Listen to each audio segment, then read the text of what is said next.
तो प्रोटेस्ट की वो रात, जहाँ एक तरफ प्रोटेस्ट चल रहा था और दूसरी तरफ हमारे माननीय हेमंत सोरेन जी का बर्थडे मनाया जा रहा था। एक तरफ प्रोटेस्ट चल रही थी, तो दूसरी तरफ हमारे माननीय हेमंत सोरेन जी का केक कट रहा था, तो दूसरी तरफ वहीं पर लाठियाँ चल रही थी। वाह! अच्छा गिफ्ट मिला इन्हें।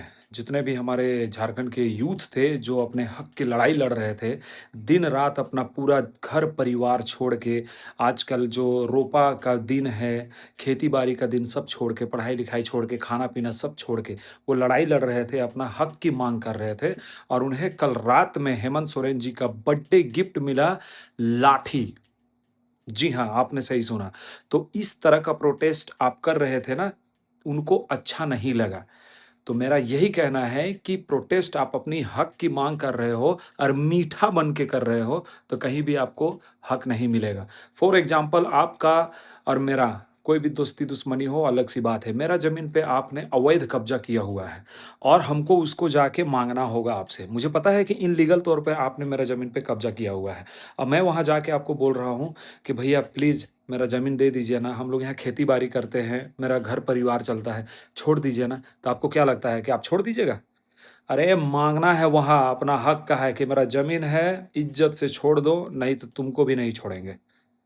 तो बात है प्रोटेस्ट की अगर हक की, तो भाई हमारा हक यही होना चाहिए। आज आप देख लो कि आप किसके साथ हो, आपके साथ कौन है। आज जहाँ पर आपको हर एक चेहरा नज़र आता है, इलेक्शन के समय में हाथ जोड़ के आपके घर पे, मोहल्ले पे कि भैया हमको वोट दीजिएगा। आज उन सभी चेहरों को याद कर लीजिए कि आपके साथ कौन खड़ा है, आपके साथ कौन लड़ रहा है, आपका साथ कौन दे रहा है।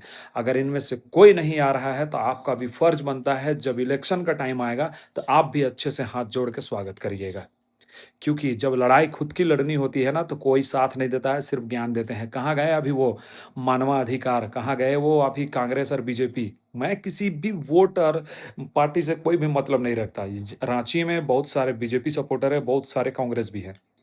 लेकिन बात बीजेपी और कांग्रेस की बिल्कुल भी नहीं है। जो है हमारा जो एजुकेशन सिस्टम है, जो हमारे पेपर लीक हो रहे हैं, जो बच्चों को उनका हक नहीं मिल रहा है, ये बातें हो रही हैं। हम बिल्कुल भी हेमंत सोरेन जी से रिज़ाइन नहीं माँग रहे। Resign is not a solution. मैं बस बोल रहा हूँ कि you have to find out that where is doing mistake in your system. क्योंकि आप राज्य के सीएम हो, आपके अंडर में सारे सिस्टम हैं, आप जो चाहोगे वो होगा। लेकिन इस तरह से जानते हुए भी अगर आप खामोश हैं, तो गलती आपकी है। हम आपको चुने हैं ना और हम आपको चुनते हैं। तो नेक्स्ट टाइम आपको भी देखना होगा कि आप बने रहना चाहते हैं, तो आपको भी हमारा साथ देना पड़ेगा। क्योंकि हम ही बनाते हैं, क्योंकि पूरे झारखंड में कहीं कोई ऐसा गाँव नहीं हो, जो आपको नहीं जानता हो या कोई ऐसा व्यक्ति नहीं हो, जो आपको नहीं जानता हो। तो सभी कोई आप पे भरोसा करते हैं, लेकिन इस तरह से आप भरोसा तोड़ रहे हैं, तो इसका मतलब ये है कि आपको आपको जनता से कोई प्यार नहीं है, आपको अपनी कुर्सी से प्यार है। तो जनता वालों से मैं अनुरोध करता हूँ, रिक्वेस्ट करना चाहता हूँ कि आप क्या चाहते हैं? क्योंकि आप खुद देख लीजिए कि इतना शांतिपूर्व प्रोटेस्ट जो हर जगह में, हर पूरे इंडिया में एक सराहनीय और सभी कोई एप्रिशिएट कर रहे हैं कि झारखंड में ऐसा प्रोटेस्ट हुआ जहाँ ना कोई गाली-गलौज हुआ, ना ही कोई धक्का-मुक्की, मारपीट हुआ। लेकिन बदले में सरकार की तरफ से आपको क्या मिला? सेम वही लाठीचार्ज हुई। आपने तो बहुत अच्छे तरीके से प्रोटेस्ट किया, लेकिन ये बहुत गलत हुआ है। तो आपको फैसला लेना है और बहुत जल्दी इलेक्शन आने वाला है, उस टाइम हम बताएँगे कि हमारे साथ कौन था।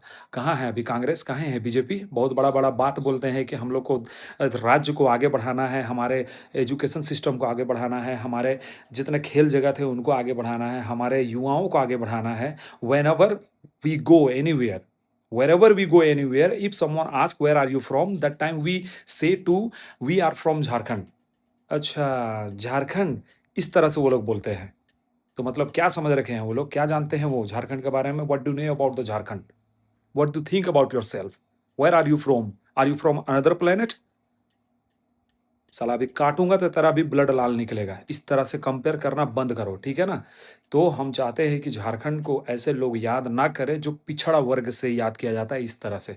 झारखंड को जब भी याद किया जाए तो बलिदान से, पूरे शक्ति से, पूरा उनका संसाधन से, अनुसंधान से इस तरह से याद किया जाए कि आदमी को सराहनीय मिले कि हाँ, झारखंड में भी ऐसा होता है। तो आपको माननीय हेमंत सोरेन जी, हमारे जो मुख्यमंत्री हैं, आप सब कुछ कर सकते हैं। इस तरह से बच्चों का भविष्य खराब ना करिए। सारा चीज़ आप पे डिपेंड करता है कि आप क्या चाहते हैं।